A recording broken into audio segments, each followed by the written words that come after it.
તને ખબર લાલા તું કેવો હતો? યાદ છે તને? આછું આછું યાદ આવે પણ કોણ નહીં. તુલસી તને બહુ ગમતી હતી ને, એને લઈને તું જુનાગઢ આવ્યો. કેટલું મોટું સાહસ કર્યું તે પ્રેમમાં. પ્રભુ એ ને 6 વર્ષ પહેલાની કેસેટ હે બધી, જૂની વાતો છે. પછી તમારા જીવનમાં ખુશી આવી, પણ એ ખુશી તે વેડફી નાખી લાલા.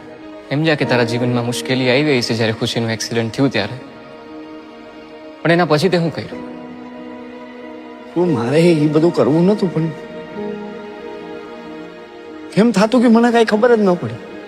વ્યાજે પૈસા લીધા, ખરાબ સંગતે લાગી ગયો, દારૂની લતે ચડી ગયો, રોજ રોજ દારૂ પીતો હતો ને. તું રોજ કેવી હાલતમાં ઘરે આવતો તો તને યાદ છે? ક્યાંથી યાદ? તું જેને હાટું થઈને જુનાગઢ આવ્યો તો તુલસી, એના ઉપર હાથ ઉપાડતો તો રોજ. શાંતામાસી તારા કોણ થાય ખબર? મારી માં જેવી. તારા માં જેવી છે. શું કીધું તું ધક્કો મારીને? મરદ. તારા ઘરમાં તો કોઈ મરદ નથી મારા જેવું. તું તારી જાતને મરદ ગણસ ને. હલવાઈ ગયો હો આ ઘરમાં, નીકળી નથી હકતો. ઉભો ઉભો રોવે મરદ.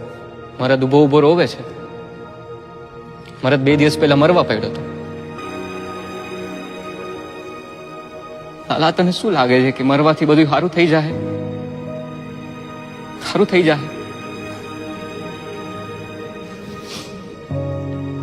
તું અહીંયા છો, અહીંયા હલવાનો છો, આટલા દિવસથી ગાયબ છો. ઘરે શું હાલત થઈ છે તને ખબર છે?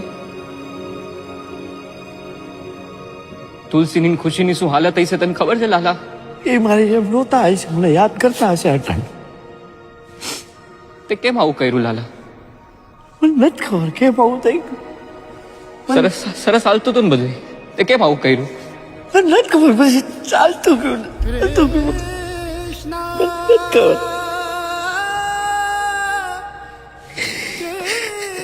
મમ્મી, પપ્પા ક્યારે આવશે? ઓલા પીહુના મમ્મી કહેતા હતા પપ્પા મરી ગયા.